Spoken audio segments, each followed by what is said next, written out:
This court is now in session. Counselor, you may present your case.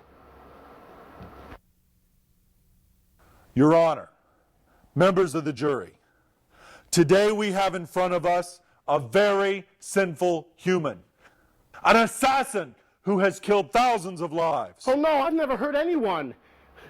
Please, you have to believe me. I'm an innocent man. I have evidence to prove otherwise. Members of the jury, please turn your attention to Exhibit A.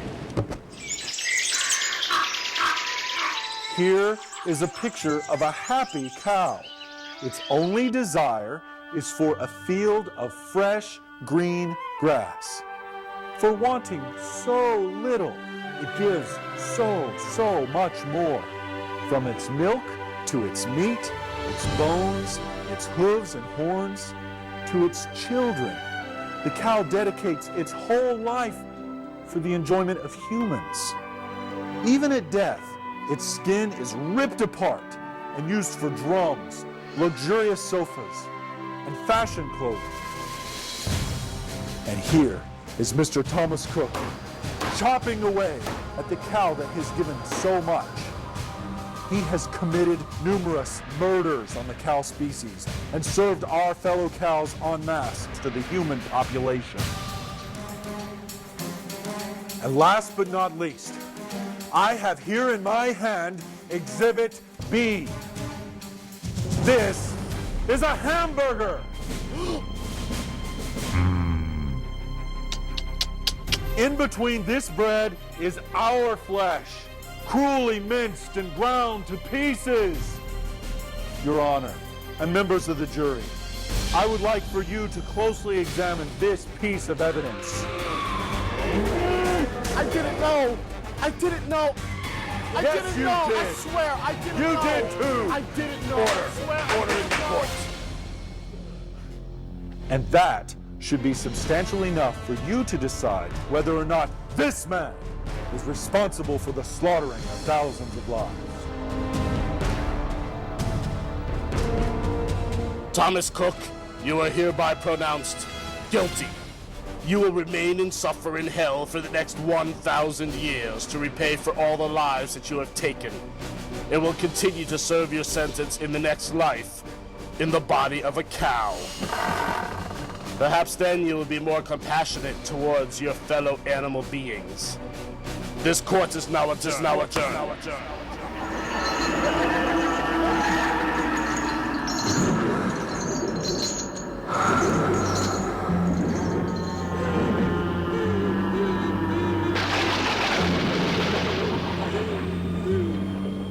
How terrifying.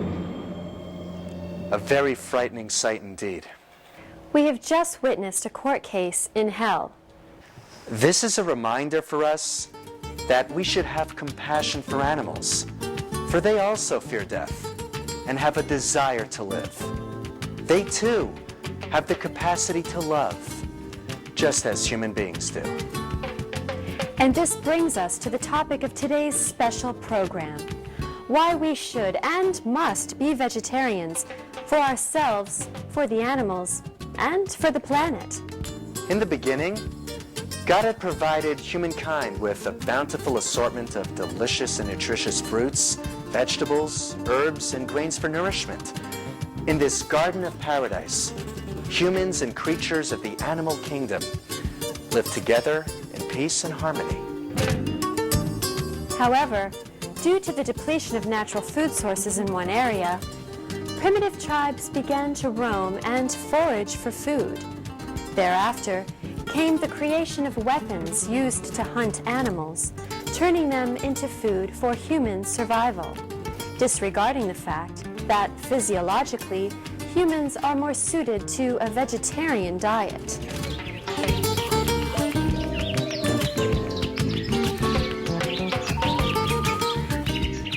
Similar to herbivores, humans have flat molars for grinding, not canine teeth and claws to tear flesh as do carnivores. Carnivores have short intestines, so the excess flesh is expelled before it putrefies and produces toxins detrimental to the body. On the other hand, as with other herbivores, humans have very long intestines, which are suitable for fruits and plants only.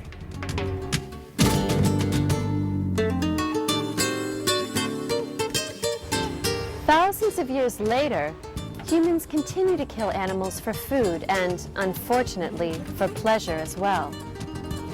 It has become a daily habit executed without a single thought as to what living being had to suffer to satisfy our palate, without even a single thought as to our noble origin. As the children of God, it seems that we are lovingly entrusted with the responsibility to be the elder brothers and protectors of creatures, large and small, on this earth.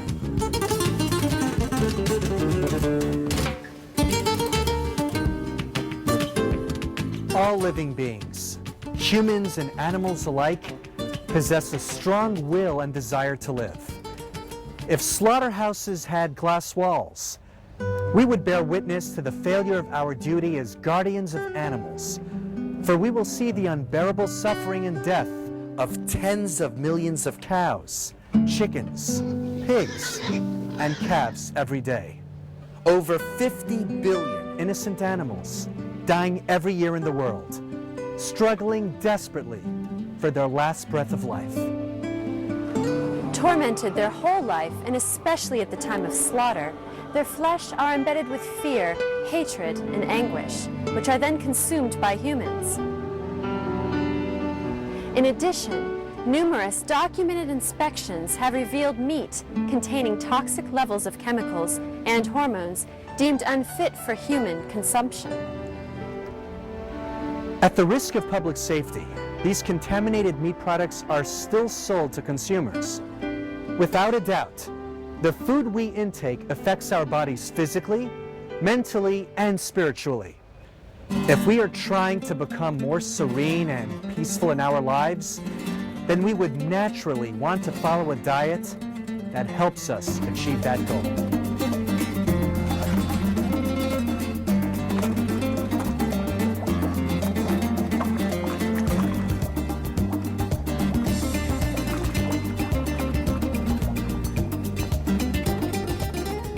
As the consciousness of the world's population is elevated to a higher level, gradually but steadily, people's conscience have led them to return to a more natural, healthy, and humane way of life, the way God had originally intended.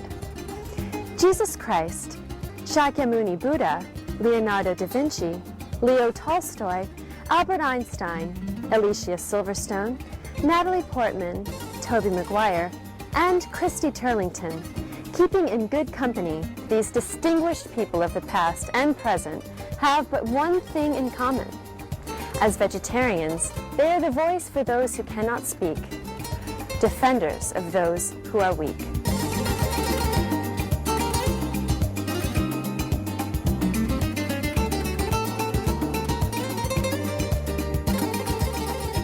Nobel Prize-winning playwright George Bernard Shaw, who had been a vegetarian for 70 years, was told by doctors that he would die if he refused to eat meat. He replied, "My situation is a solemn one. Life is offered to me on the condition of eating beefsteaks, but death is better than cannibalism. My will contains directions for my funeral, which will be followed not by mourning coaches, but by oxen, sheep, flocks of poultry, and a small traveling aquarium of live fish, all wearing white scarves in honor of the man who perished, rather than eat his fellow creatures."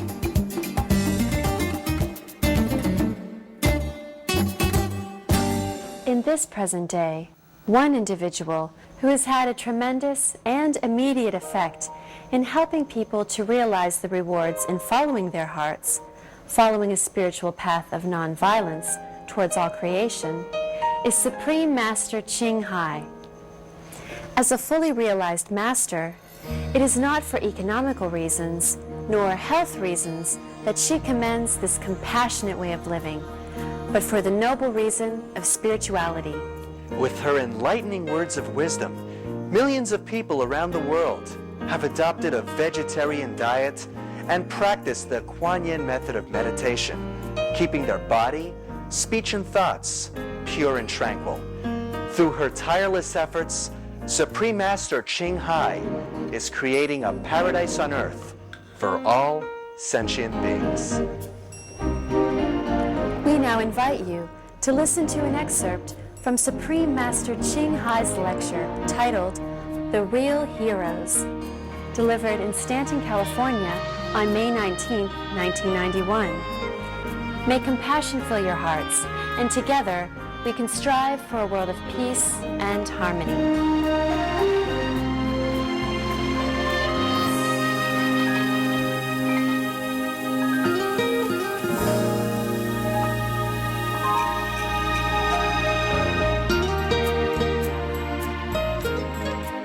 Because of food, we started war, and then we make peace, and then we started war again, all because of food. What else do you think? And because of food, I'm here. Yeah, just to tell you not to eat too much.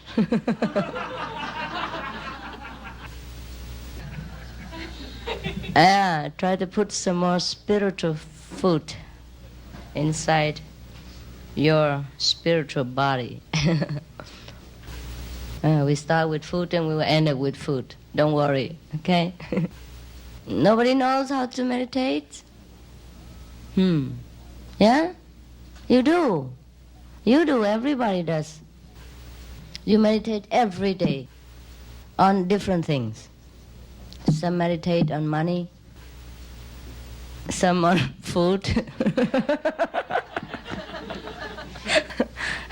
some on boyfriend, some on girlfriend, some on say business, some on children, wives, husbands, business, and textbooks, yeah, and sometimes on fame, position, power, and occasionally on God when business doesn't go well.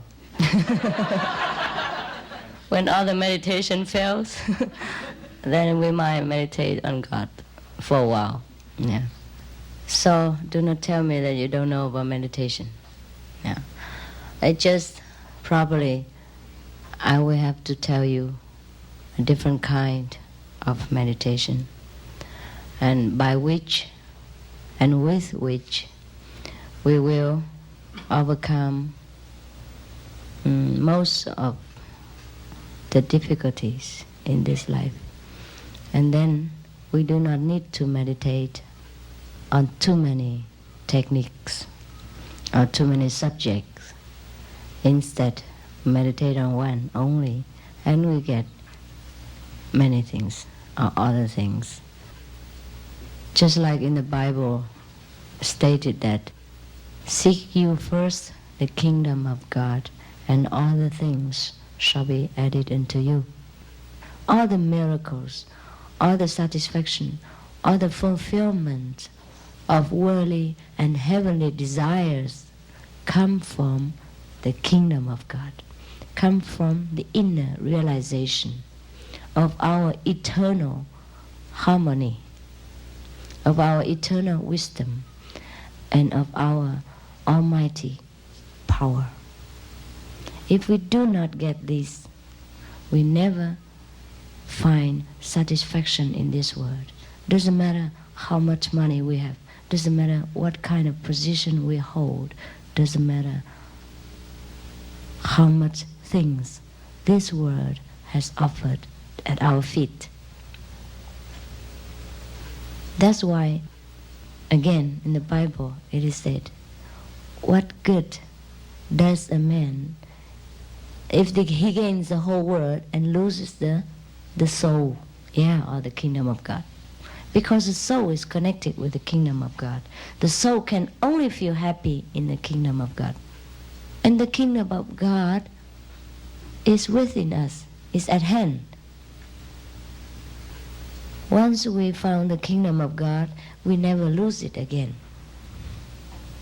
And everything else is at our command. Therefore, Buddha has forsake the kingdom of the earth. Therefore, Jesus refused to be the king of the Jew. Officially. His disciples and his followers wanted so much to make him the king of the Jews. But he refused. He said, my kingdom is not on earth. My kingdom is with my Father in heaven. And he even recommended everyone to lay your treasure upon heaven and not on earth, because here things will get damaged and destroyed. What he meant is we should put our attention, our love to realize God, to God. Love your God with all your soul or your mind or your strength. But it's difficult to understand all this saying in the Bible.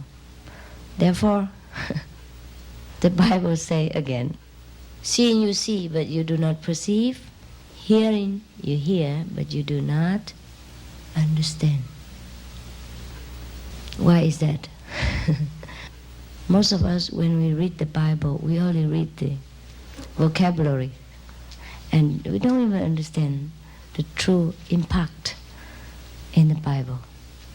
And also the Bible sometimes stated paradoxical statements, right? And confuse people. But I do not believe that the Bible is paradoxical. I do believe in the misinterpretation of the later generation, of the ego of the interpreters, who wants to interpret it the way he thinks and the way he understands it, without further deeply study into the subject and meditate on the true meaning of the Bible. For example, in the first chapter of the Old Testament, God say, I made all the herbs in the field and all the beautiful fruit trees. These shall be your meat. So meat in that sense means meals, means only food. Doesn't mean meat as what we eat nowadays, like beef steaks or pork chops and what next. Is that not so? And also, for example, in India, we have a kind of sweet, very sweet, small, very sweet. They call it sweet meat. And if we have never been in India, or if we do not care to truly understand what that means, we put it as meat. And all the master in India would eat meat by now. Sweet meat. Understand what I mean? And now if somebody is interpreted and think, wow, nonsense. How can meat be sweet? Probably the author wrote it wrong. Probably he mean lean meat. Or probably the interpreter has a kind of double eyeglasses and he read it wrong. Because sometimes people write it by hand and sometimes, you can see it in wrong light. And if you study in college, sometimes the teacher make a test, like he whispered into your ear one word and then tell you to whisper to the next and the next to the next. And when it turned to the 15 or 50, it changed. change the whole thing, the whole meaning, the whole word. Is that not so? Do you have that test? Yeah, then you know what I mean. So now, 2,000 years ago, you know what it means. When it changed, when the word, one word changed from the first to the 15th or 50th person, in the same room, same time, within a few minutes, how do you think many thousand words would preserve their purity and originality after 2,000 years? So, it's very pitiful for us to, grovel in this kind of darkness and trying to find out the exact meaning of God interpreted by men. So the only thing is we have to pick out what is logical. Try to use all our might and sincerity to pray for enlightenment. At least to pray for the right meaning and the right text from the Bible. And pray to God that we pick out only the right one. Well, I did pray very hard. When I was younger, I mean, I'm still young, but when I was younger, I prayed to God every day. I sleep with the Bible every day. I feel better that way.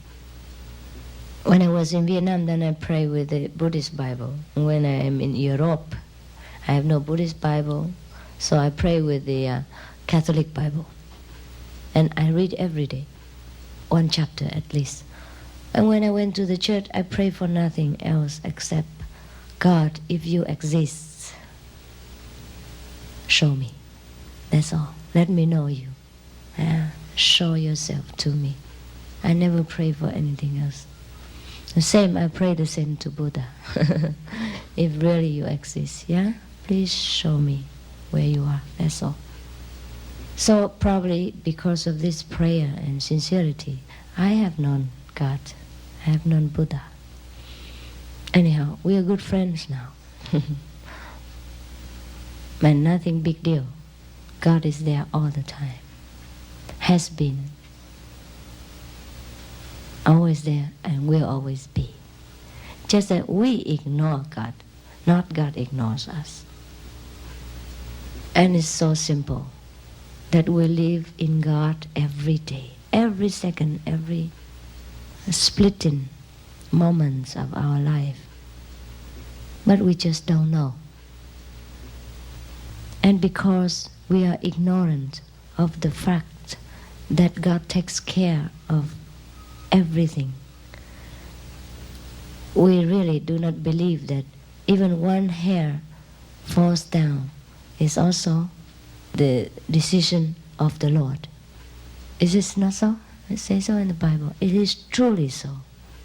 And we only know that and believe that after we truly experience God. I mean God consciousness. I mean truly know the kingdom of God. Truly surrender. And then we have no more sin whatsoever. In the Bible it says God made man in his own image. That means at least we are very similar to God.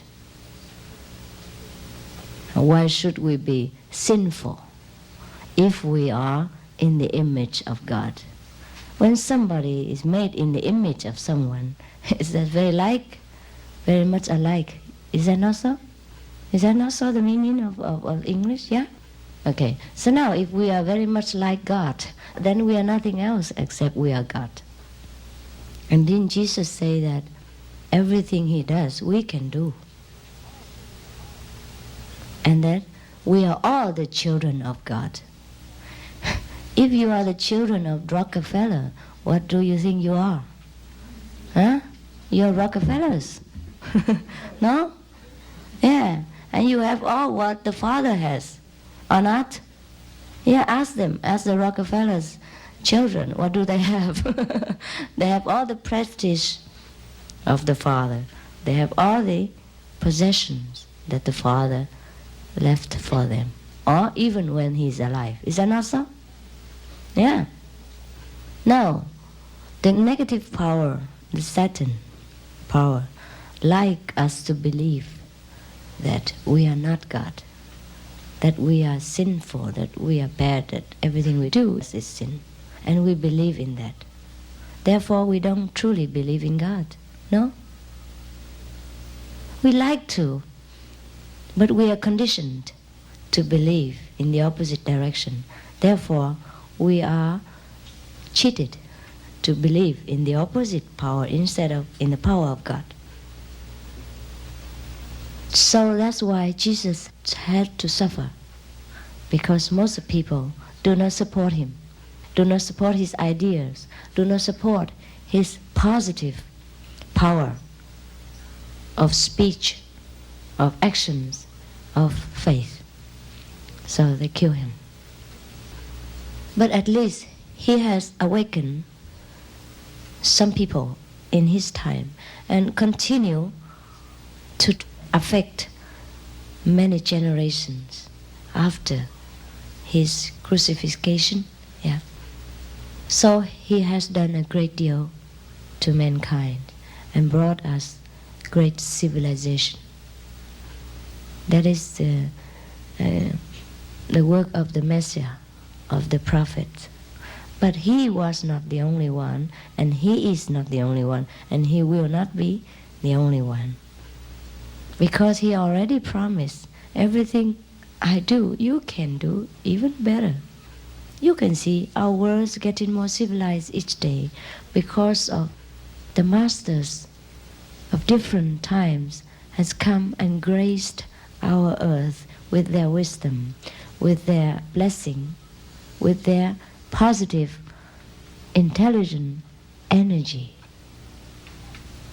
So even though sometimes we are not in direct contact with these masters, their energies, their blessing still grace our life and make things different for us and make the world become better and better for us. So now in order to understand all these talk in the Bible or what Jesus is teaching, we must also do what he did. Contemplate on God. Pray in secret. If you have already studied some meditation techniques, please continue. At least it will help you to find some portion of the kingdom of God. And for what I know, the technique that we are doing is not truly a technique because nothing is written down, but the transmission comes through silence and through inner perceiving faculty, not through verbal exchange. And so for what I know, this kind is the best, quickest, and the last door to God's kingdom. It also says in the Bible that we should eat vegetarian.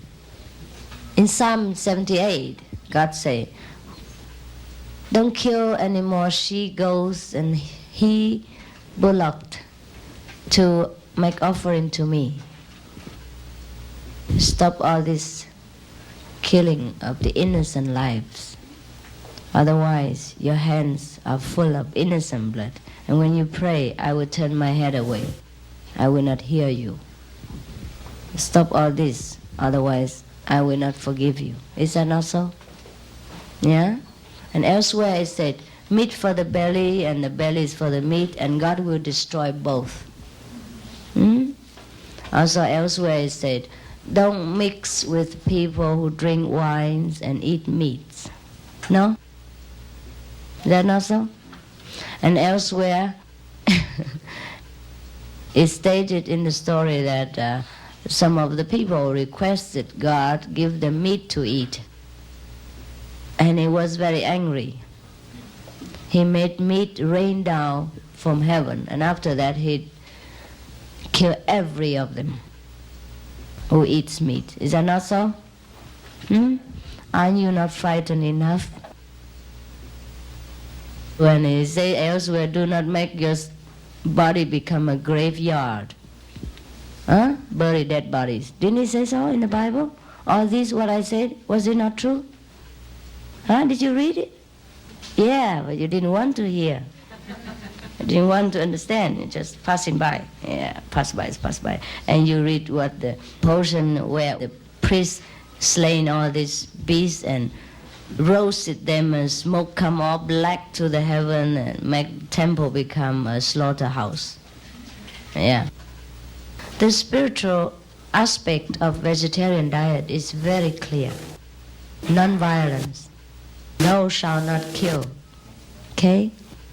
When God said to us, thou shalt not kill, he did not say human beings. He said all beings. Didn't he say that he made all the animals to befriend us, to be helpers to us? And didn't he put all the animals in our care? He said, take care of them, rule over them. And when you rule over your subjects, do you kill your subjects and eat them? And become the only king? No one else is there. Yeah.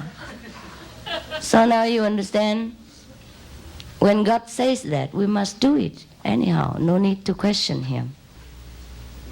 He says very clearly, but who understands God?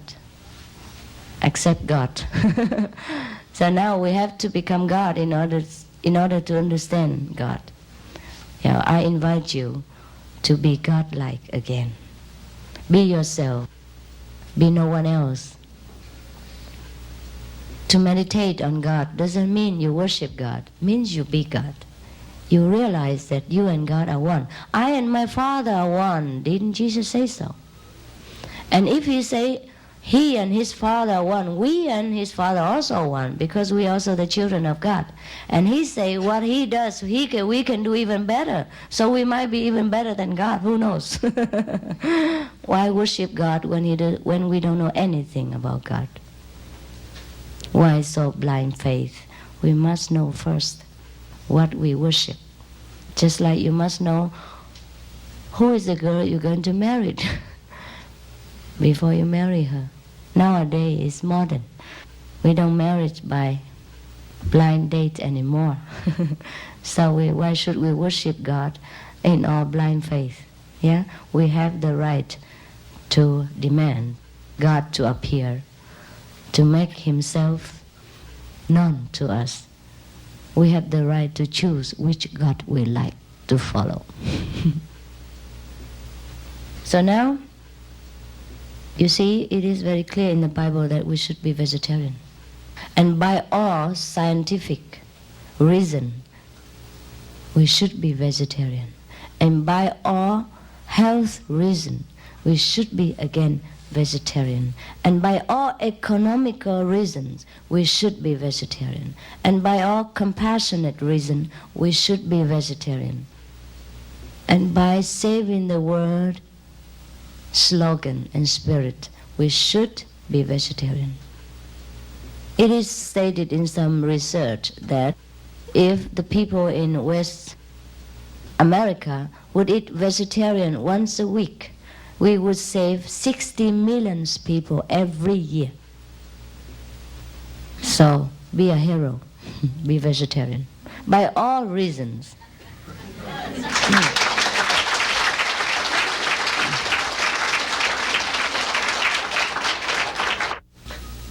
A fully divine person is a fully human being. A fully human being is fully divine. Now we are only half human beings. We do things with hesitation. We do things with ego. We do not believe that it's God who arranges all this for our enjoyment, for our experience. We separate sins and virtues. We make a big deal out of everything. Understand? And accordingly judge ourselves and other people. And accordingly suffer by our own limitation about what God should do and things. Understand? Actually, because God is inside us and we limit him. We like to enjoy and play everything, but we don't know. We just say, oh, you shouldn't do that. And say to ourselves, yeah, I shouldn't do that. I must not do this. But why vegetarian? You would ask me. Yeah, I know. Vegetarian is just because the God inside us wants it. You understand? It's against our principle of not wanting to be killed. We ourselves doesn't want to be killed, or we ourselves doesn't want to be stolen things, for example. Now if we do that to other person, means we against ourselves, and that makes us suffer. Everything you do against yourself make you suffer. Now you cannot beat yourself, and you shouldn't starve yourself, for example. Same thing, we should not kill, understand? Because that's against the principle of life. That make us suffer, so we don't do it. It doesn't mean we limit ourselves in that way, you understand? That means we expand our lives to all kind of lives. Our life will be not limited in this body, but extended to the life of the animals and all kind of beings. And that make us grander, greater, happier, and limitless, okay? You see, most of the war which happen in this world due to economical reason. Let's face it. An economical reason came more urgently through hunger, understand? And through lack of food in different countries, through lack of equal distribution of food. Now, if you care to read magazines and research about vegetarian diet, you would know very well. To raise cattle and animals for meat caused our economical bankruptcy in all aspects, caused hunger of the world, at least of the third world. And it's not me who say this. It's you, the American citizens, who made this kind of research and wrote these books. You can go in any bookshops and read vegetarian research. Yeah, read, food process research. You can read like Diet from New America, from John Robbins. Yeah, he's very famous. Ice cream hero. Ice cream, millionaires. Yeah. And he gave it all up in order to be a vegetarian and write a vegetarian books against his family's tradition and business. It could mean lots of money, prestige, and business to him. But he did it for the sake of truth, yeah? That book is very good. But there are many other books and magazines which give you a lot of information and facts about vegetarian diet that could contribute to world peace. Yeah? You see, we bankrupt our earth materials for food by feeding cattle. You know how much protein, medicine, water supplies, manpower, cars, trucks, road made, and how many hundreds thousands of acres of land has been wasted before a cattle is good enough for one meal. Understand? And all these things could be distributed equally to all kind of underdeveloped countries. And then we save the hunger problem. And once, if a country is in need of food, he probably will invade another country just to save his own people. But in the long run, it created bad cause and retribution. Understand? As you sow, so shall you reap. If we kill someone for food, we will get killed for food later in some other form in the next time, next generation. It's a pity that we are so intelligent so civilized, and yet most of us do not know the cause of our neighboring countries' suffering. That is through our palate, through our taste, through our stomach. In order to feed and nourish just one body, we kill so many beings, and we starve so many fellow beings, fellow human beings. Don't talk about animals yet. Understand? And this guilt, consciously or unconsciously, will weigh down in our conscience. It makes us suffer cancers, tuberculosis, other kind of incurable disease, including AIDS. Ask yourselves why our country, the Americans, suffer the highest rate of cancers in the world. Because we eat a lot of beef. We eat more meat than any other countries. And ask yourself why the Chinese or the communist country, they don't have that higher rate of cancers. They don't have meat. Understand? That's what the researcher says, not I say, okay, so don't blame me. You can compare India with other countries who eat more meat, and you know, okay? Compare the aggressive of those religious sects who eat more meat than others, yeah? And you see the difference. And you see the animals who eat meat are more aggressive even than the animals who eat vegetable, no? Even in animals' kingdoms, there are differences. I've been asked thousands of times even if I don't know, I had to know by now. You mean I said you should not eat fish, and then in the Bible eat fish? But you must consider what kind of fish that is. Only 2 fish and then feed 5,000 people. Huh? It's just a miracle paper fish, okay? Out of Jesus' miracle power. It's made from air, okay? So you can call it eating air, okay? It's not real fish, okay? And then the wine was made from water. So it's not real wine, it's just water. Or you can make anything if you learn the tricks from the yogic techniques. Provided you have time and wanted to study these kind of things. But we should not. We should be after the eternal kingdom of God, the wisest wisdom, and then we get anything. And then we don't even want all these things because they are children toys to us. Yeah? Otherwise, if we continue to want these things, we bind ourselves in the material sphere. You understand? All the miracles, why should not be used? Buddha do not advise using miracle. In our initiation form, we also say do not use miracles because it binds us in the material sphere and do not let us free from the desires of wanting to play these kind of tricks and wanting to see this kind of manifestation of material wealth. Understand? That means our level is still in the material world. That is all. We should rise higher. Jesus did it on emergency. Understand?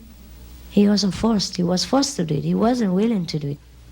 When he made wine, it was Mary who arranged everything. And he even scolded her.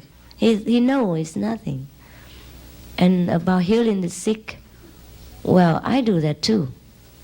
But not with ego, not with doing, not with actual action, just the God power and grace through me. Understand? I don't need to do anything. If you get healed, you get healed. Understand? I don't do hula hop or touching your chakra or making spiritual gesture on your aura or your magnetic, messing around with your magnetic field. Nothing. I do nothing, absolutely nothing. It's the Father in me that does. Okay? So Jesus did the same way. Yeah. So he says so. It's not me who does it, it's my Father. Is that not so? So he was really enlightened. He was a true master. Who can say that? Who knows it? Actually, in the kingdom of God, everything's done automatically when times come. Complete surrender is all we need in the kingdom of God. In order to be great, we have to be nothing. In order to be almighty, we have to be zero. Zero of ego. Then you're one with God. God does everything through you. Understand?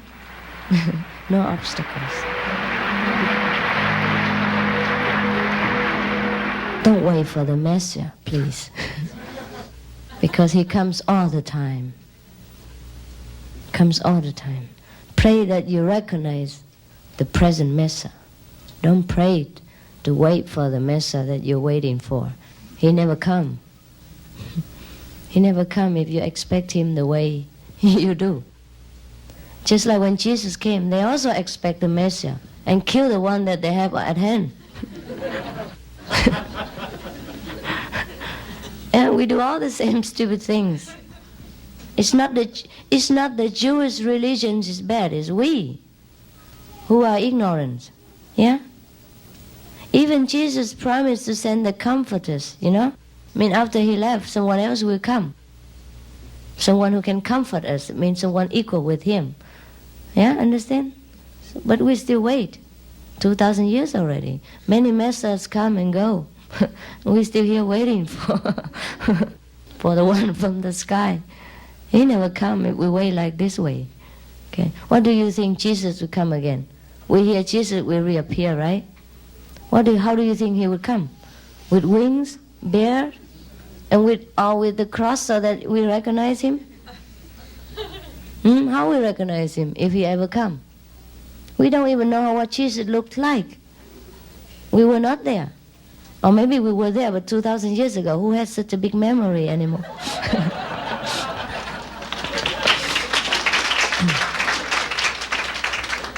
Jesus come not in appearance, but in spirit. Jesus can come to anyone who is perceptive enough, who opens the right door to let him in. And then we become like Jesus. We become like him. We become like the Father, okay? Then at that moment, Jesus came. Jesus, come back again, okay? He comes back all the time. Whenever we are ready, he comes. And he comes through any master who is capable to house him, to house his mighty power. Yeah? That person is also Jesus, okay? Different hairstyle, perhaps. Maybe high heel, but it's still Jesus.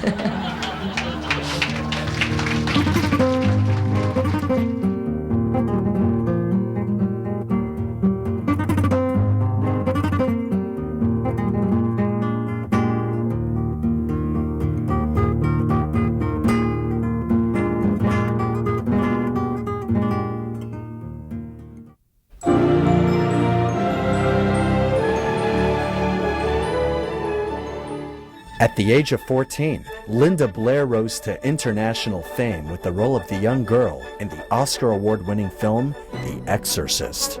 Prior to this role, Miss Blair was already a familiar face in millions of homes across America as a model, appearing in over 70 commercials and hundreds of magazines. She has been nominated for the Academy Award and has won the Golden Globe Award, as well as the People's Choice Award. Through the years, she has worked with other acclaimed actors such as Elizabeth Taylor, Martin Sheen, Anthony Hopkins, Kirk Douglas, Richard Burton, and Leslie Nielsen. Miss Blair has acted in many groundbreaking films and television movies, including Exorcist II, The Heretic, Airport 1975, Chained Heat, Born Innocent, and Sweet Hostage. In addition to her many acting accomplishments, Miss Blair is a well-known and respected animal rights advocate and the author of the book, Going Vegan. She devotes her time and energy to helping fellow human beings in need, as well as her animal friends, Through her charitable work with organizations such as Feed the Children, PETA, the Humane Society, and Last Chance for Animals, lending her celebrity fame and voice to educate thousands of people about animals in crisis. For her commitment and goodwill towards animals, she was recognized with PETA's Humanitarian Award and the Animal Rights 2001 Celebrity Advocate of the Year. Miss Blair now lives with her family of dogs and horses. Recently, on May 6, 2005, the Entertainment Department of the Supreme Master Qinghai International Association had the opportunity to interview Miss Linda Blair for this special episode of the television program, A Journey Through Aesthetic Realms. We now invite you to listen to the following interview with Miss Linda Blair. How did you become vegetarian in your life as an animal activist? In 1988, I was reading an article on pesticides, acid rains, how we farm animals, and that's what made me go vegetarian. And later in life, it certainly changed my life immediately. I've never had a weight problem since. I do not change weight. And if anybody knows how old I am, you know, there's something to it. Truly, my life was affected, and truly the doctor said, if you don't change your eating habits and you don't change your stress level, which is, of course, where the meditation came in, he said, you will die. Oprah Winfrey was working with my second dad, Howard Lyman, who is, his book is called Mad Cowboy. And he's a third-generation cattle rancher and farmer. Oh my. And he got cancer. And he talks about all of his friends dying from heart disease. We can eliminate heart disease, cancer, diabetes, weight problems, go back to the basic foods, become vegetarian, and then go vegan. But he tells the truth, and he's committed his life, if he survived the cancer in his spinal column, and that he would tell the truth. And so he does. A lot of the illnesses is, in my opinion, coming from the foods, the water. You always hear, you know, pregnant women, you shouldn't eat the fish from over here. There's a reason for that. Mm-hmm. It's your body, your baby, your life, their future. You run a rescue out of your home. Tell us about that. I do. It's Linda Blair World Heart Foundation. So one dog led to another, and I became president of a dog rescue, and I realized how many people turn their animals in because they don't match the fabric, because they're having problems, they don't know how to deal with them. And so I said, I need to do shelter, I need to do death row rescue, all the moms and babies. It was really upsetting me. So I started Linda Blair World Heart Foundation, and I'm just not even 1 year new. And it's basically to get the public to take the journey with me. And together we will make a difference, because people know I will speak out. I have a very good reputation for telling the truth. Together we can make a difference. It will be a very hard fight, because where you have dog fighting, you have drugs and guns and violence. We can clean up not only Los Angeles, but America. Mm-hmm. Yes. That is my commitment, to clean up America and reduce the crime. Absolutely, absolutely. It is quite something to rescue a dog and take him home. I know Supreme Master Qinghai rescued, about 5 dogs, and she amazed me just how well she took these animals and trained them. And one of her events, she had, you know, a couple dogs sitting right next, just sitting there, so sweet, and they were rescue dogs, and they became vegetarian dogs. And she took care of them and cleaned them up, and you know, they're just trained so perfect. She just really took the time, right? And they to take care of them. Know. Yeah, yeah. The time that you put into a child, the time that you put into an animal, you will get that back tenfold. I think the Supreme Master, it is people like her that change the world in a way that many may not see the effects of yet, but because of the humanitarianism, because of the human rights, the animal rights, she connects the world in a way that is very powerful. And what a lot of people don't realize is the power of meditation. And that love and bliss and unity and calm and understanding, the answers will come in your life through meditation. And you will also learn about compassion and sharing, and that's the true journey of the human spirit. So I know, I think it's wonderful that the show gives her the new channel to open and to show people her knowledge and love, and that we are, of course, very grateful for everything that she's done. Supreme Master, it is my honor, and I look forward to meeting you in the very near future. Thank you for everything that you do. Thank you so much. Lyndon Blair, you are a real hero, and we are just so honored to have you here today and to share your work that you do with the people of this world. And I hope that more people come to know your work, the great works you're doing on this planet. Thank you. Thank you for being here.